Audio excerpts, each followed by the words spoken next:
ఇది ప్రజల్ని ఉద్దేశించి నేరుగా ఇంటి వద్దకే రేషన్ పంపించిన ఘనత జగన్మోహన్ రెడ్డి గారికి ఉన్నది. మీరు ఇది తప్పు అని ఎలా గుర్తించారు? ఇక్కడ అన్యాయం జరుగుతుందని మీరు ఎలా గుర్తించారు? ఇప్పటికైనా ఈ రాష్ట్ర గవర్నమెంట్ ప్రజలందరి తరఫున ఉన్నది కాబట్టి ప్రజలు ఎన్నుకున్న ప్రభుత్వం గెలిపించారు కాబట్టి మీరు పాత పద్ధతిని కొనసాగిస్తామనుకొని అప్పుడు ఓటుల్లోనికి వచ్చినప్పుడు ఓటర్ అడిగినప్పుడు మీరు ఎందుకు ప్రజలకు చెప్పలేదు?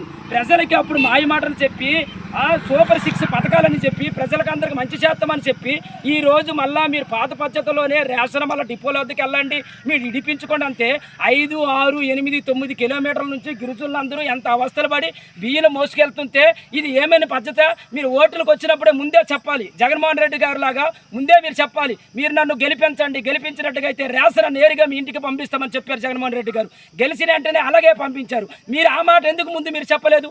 మీరు ముందు చెబితే ప్రజలు ఆలోచించేవారు కదా. అందుకే ఇప్పుడు ఒకటే అడుగుతున్నాం, సిపిఎం పార్టీగా మనం డిమాండ్ చేస్తున్నాం ప్రజల పక్షాన, మీరు ఈ పద్ధతిని వెనక్కి తీసుకోకపోతే రాష్ట్ర ప్రజలందరూ కూడా తొందరలోనే మీకు బుద్ధి చెప్పే పరిస్థితి వస్తుందని సిపిఎం పార్టీ జిల్లా నాయకులుగా మనం ఈరోజు హెచ్చరిస్తున్నాం.